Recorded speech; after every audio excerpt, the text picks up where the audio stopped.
Oke, kita kembali lagi dalam diskusi titik temu. Kita sudah ada di segmen terakhir.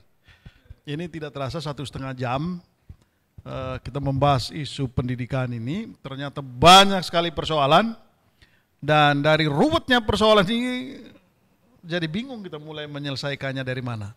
Tapi dua narasumber ini yang dipaksa untuk memberikan pemikiran tentang bagaimana solusi. Tadi kita sudah bicara soal carut marutnya, bangkrutnya, lalu ambruknya pendidikan kita. Lalu kalau kita mau menata pendidikan ini mulai dari mana, Bung Indra?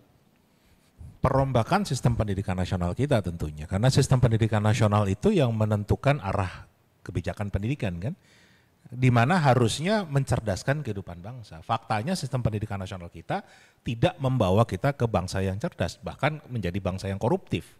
Ya kan? Itu yang harus kita rubuhkan, kita bangun yang baru sistem pendidikan nasional yang harus ada grand design-nya. Supaya nggak tadi terjadi BAUMM, business as usual with our money, tiap ganti menteri ganti kurikulum kan sekarang begitu. Ya, tapi kemampuannya nggak meningkat-ningkat, ganti kurikulum terus, anggarannya keluar terus kan begitu. Tapi kalau kita bangun grand design, kira-kira Bung Indra mau usulkan yang seperti apa kira-kira? Yang pertama kita harus sesuai dengan apa yang ada di amanat konstitusi. Kita bicara bagaimana memenuhi akses pendidikan kan tadi, ya kan? Masih ada 3% anak SD yang belum bersekolah itu. Dan 3% anak SD belum bersekolah itu termasuk yang swasta loh, ya kan? Jadi nggak semua yang dibiayai oleh negara. Kan kita bicara dari akses, kemudian pelayanannya, standar pelayanannya bagaimana? Standar pelayanan minimal kita itu masih 70% di bawah minimal, Bang. Ya kan? Jadi anggaran yang begitu besar, kok pelayanannya buruk sekali kan begitu. Nah itu semua termasuk SDM-nya, hasil nanti seperti apa, itu harus muncul mulai dari titik nol. Jadi kalau saya tuh mengatakan nanti bikin sistem pendidikan nasional belajar dari Gojek. Kalau kita pakai aplikasi Gojek tuh jelas jemputnya di mana, mau diantar kemana, biayanya berapa lama kan gitu. Kayaknya kan menterinya dari Gojek ini udah pas dong. Nah, sayangnya nggak dibikin kan begitu. Begitu nggak dibikin. Nggak dibuat seperti itu. Jadi justru malah kelihatannya berulang kali ini kami ajukan ada keengganan untuk membuat ini. Kenapa? Karena kan kelihatan nanti. Kalau yang dibuat berulang-ulang itu kan kelihatan, ya kan? Nah, jadi yang harus kita buat ini dulu. Kita punya tantangan kedua, udah dibuat dilaksanakan nggak? Harus ada pengawasan itu. Jadi sekarang tuh kita nggak punya planning sama sekali.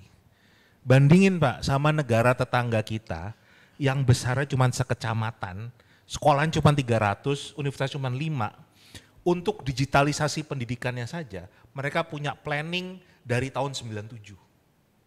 Itu baru digitalisasi pendidikan ya, bukan pendidikannya ya. Jadi cuma sebagian kecil dari bagian pendidikan itu mereka punya planning dari tahun 97. Sekarang sudah masuk fase kelima. Kita tuh sama sekali 17.000 pulau, 260.000 sekolah, nggak punya planning. Justru karena terlalu besar itu maka planning apapun selalu nggak pas. Kan selalu ada perkembangan baru. Nggak ada planningnya Pak. Oh gitu ya? Sama sekali nggak ada planningnya. Jadi kita sudah gonta-ganti presiden, gonta-ganti menteri ini, nggak ada planning. Nggak ada planning. Wah gawat dong. Loh faktanya begitu, makanya disebut BAUMM tadi kan. Oh gitu, oke saya ke Bung Adnan. Bung Adnan, Ya. anggaran sudah besar. Ya. Menteri-menteri juga cerdas-cerdas sudah mimpin di situ. Tapi tadi Bung Adnan menyampaikan diksi yang menurut saya sangat menantang. Rubuhkan dulu ini pendidikan. Maksudnya rubuhkan gimana? Ya, ide dasarnya dari sekolah, dari pendidikan itu yang harus dibangun ulang. Kalau anak itu setiap hari mau ke sekolah mereka enggan, nggak senang, berarti kita salah konsepnya. Ya memang anak-anak kita juga senangnya main-main melulu. Itu sesimpel itu pendekatan kita gitu ya. Kalau kita mau memperbaiki, ketika tuntutan ke sekolah itu menjadi sangat besar seperti hari ini, anak harus bisa menulis, membaca, matematika, dan banyak lagi yang lain listnya, tapi mereka itu tidak mampu membangun sisi kemanusiaannya, sebagai manusia berarti kita salah format sebenarnya. Karena itulah yang nanti akan melahirkan karakter-karakter individu yang koruptif atau tidak gitu. Nah, kalau pendidikan kita ingin kita bangun sebagai salah satu jalan membangun peradaban yang bagus gitu ya, yang kuat seperti mimpinya Pak Soekarno waktu itu ya, kita mulai mereformat sektor pendidikan yang paling dasar, yaitu sekolah dasar. Oh, jadi kalau Bung Atan mengusulkan prioritaskan dulu yang pendidikan dasar. Kenapa? Pendidikan Karena dasar. ini yang paling penting ya. Karena itu yang dasar. Itu yang dasar. Fondasi. Ketika anak-anak itu sudah punya kemampuan critical thinking, itu mereka akan enak ke depannya. Ketika masuk SMP, SMA, kuliah gitu. Sekarang di kuliah aja kadang-kadang mahasiswa itu nggak mengenal critical thinking gitu. Bagaimana dia bisa mengkritisi situasi di sekitarnya, bagaimana dia bisa berperan aktif sebagai individu di lingkungan sosialnya. Ini ya cerita sedikit saja Bang Salang. Di kompleks saya itu isinya anak-anak muda. Tapi yang mau aktif berorganisasi jadi pengurus itu nggak ada. Padahal kita ngomong sebagai individu, kita juga adalah bagian dari masyarakat gitu. Komplain jalan di depan rusak aja pada nggak mau gitu. Gimana kita mau ngomong soal kualitas dari sebuah negara gitu ya. Kalau ngomong soal korupsi bisa diberantas ya salah satunya kan karena masyarakatnya juga aktif. Masyarakatnya juga kritis, masyarakatnya berdaya. Nah, pemberdayaan masyarakat itu ya sebenarnya fondasinya di sini gitu, di tingkat yang paling dasar ini. Ya kalau itu satu hal. Nah, yang kedua, kita kan juga harus berhadapan dengan hal-hal yang sangat pragmatis ya, yang kita hadapi sehari-hari dan itu terus-menerus terjadi gitu. Ya tentu masyarakat, orang tua murid nggak bisa lagi melihat dirinya sebagai korban gitu ya dalam sistem pendidikan yang seperti hari ini. Mereka harus sadar bahwa itu adalah hak mereka untuk menuntut yang lebih baik. Menuntut untuk terbuka, transparan. Pengelolaan anggaran sekolah itu seperti apa, untuk apa saja. Kalau dimintai uang 1,6 juta, ya harus ditanya ini untuk apa. Alokasinya kayak gimana, struktur anggarannya seperti apa. Supaya sekolah juga ada yang ngontrol gitu. Ketika sekolah dikontrol, sekolah juga menjadi lebih baik. Guru, kepala sekolah tidak lagi bisa semena-mena dalam menentukan kebijakan-kebijakan yang pada intinya itu adalah untuk kepentingan diri mereka sendiri di sebagian besarnya gitu. Nah, pemberdayaan orang tua murid ini menjadi salah satu kunci melawan korupsi di sekolah. Gitu. Kalau kita tadi ngomong mulai dari sekolah dasar, juga harus ditambahkan dengan kekuatan orang tua murid yang sanggup untuk mengkritik, memberikan respon, berpartisipasi, karena nggak mungkin sebuah negara itu bisa besar tanpa partisipasi warga yang aktif.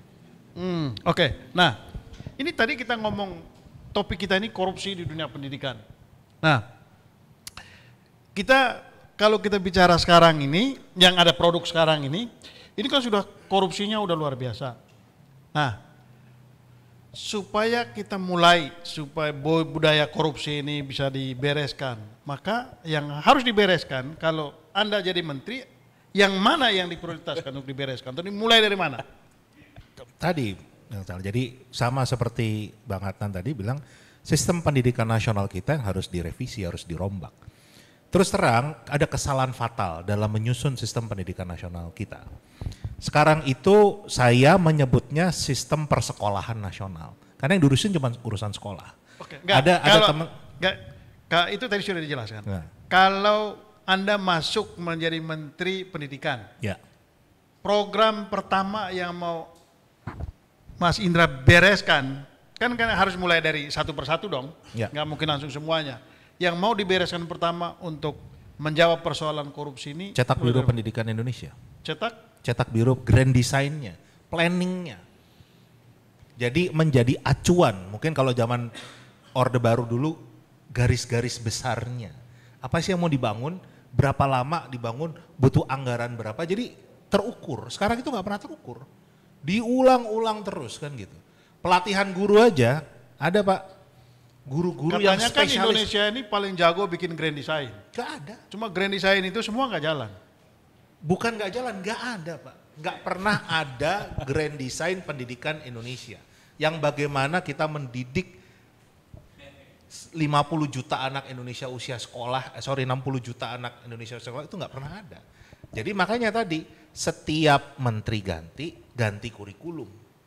Jadi programnya cuma diulang-ulang aja kan gitu, tapi nggak meningkatkan. Oke, grand design. Setelah grand design lalu apa? Mengembalikan pendidikan sesuai dengan yang seharusnya. Di mana pendidikan itu bukan urusan persekolahan. Tapi pendidikan itu harus ada 3, Pak. Rumah, sekolah, masyarakat. Ya. Kita tuh ngurusin sekolah doang. Pendidikan di rumah 0. Ya, bagaimana cara mengurus pendidikan di rumah? Itu Harus- urusan Menteri Pendidikan juga. Ini tugas pemerintah. Mencerdaskan kehidupan bangsa tugas pemerintah. Ya gimana caranya urusan pendidikan di rumah? Oke. Intervensi orang tua di rumah gimana caranya? Banyak, Pak. Dari mulai gizi, dari mulai bagaimana anak mencintai bacaan, itu mulainya dari rumah. Ya kan? Itu yang kita nggak pernah, bahkan kecenderungan orang tua di Indonesia, mindsetnya terhadap pendidikan itu outsourcing. Iya. Ya kan? Saya serahkan ke sekolah, saya serahkan ke asrama, saya serahkan ke pondok pesantren kan gitu. Rumah itu udah buat tidur, buat istirahat aja. Padahal itu adalah tempat pendidikan yang pertama dan utama. Ya. Itu nggak pernah disentuh. Kemudian yang masyarakat, kalau minggu lalu bahas tentang sepak bola, kenapa kusut? Karena kita nggak pernah didorong supaya anak-anak kita dari kecil juga mencintai sepak bola, menjadi sebuah kegiatan. Kalau di negara lain, anak itu tiap hari bisa latihan sepak bola, tiap hari Jumat itu ada pertandingan sepak bola antar sekolah, antar ini yang nanti membawa mereka bisa menjadi pemain sepak bola yang betul-betul qualified. Ini kita bicara 17.000 pulau, kita nggak pernah buat itu. Semua urusannya ujian nasional, nilai kan begitu. Jadi kita harus seimbangkan pendidikan di rumah, pendidikan di sekolah, pendidikan di masyarakat. Itu yang kedua harus diperlukan. Ya, oke, ini ya, masih banyak sekali yang mau kita banyak. gali. Ini dan masih permukaan aja. ya, ya betul. Ini persoalan pendidikan tidak akan pernah selesai. Dan yang lebih menyeramkan lagi, ini korupsi kita di dunia pendidikan ini sudah mengurat akar ya. Ya. Mulai dari level yang paling rendah sampai level yang paling tinggi. Nah, saya ingat cerita ketika Singapura itu mau dibangun, itu konon membangun karakter masyarakat Singapura kenapa menjadi begitu tertib dan disiplin sampai hari ini. Itu konon katanya setiap hari anak TK itu diajarkan baris berbaris. Lalu kemudian memungut sampah di sekolahnya. Itu mulai dari TK, setiap hari dilakukan. Sampai mereka begitu disiplin, begitu taat aturan. Artinya memang pendidikan mulai dari level yang paling rendah itu memang itu menjadi dasar ya membangun karakter ya. Fondasinya. Oke, jadi kita akhirnya diskusi kita tentang korupsi di dunia pendidikan harus kita akhiri karena waktu sudah selesai. Saya Sebastian Salang lalu Edi Koko produser acara ini mengucapkan terima kasih dan kita jumpa lagi dalam diskusi titik temu berikutnya.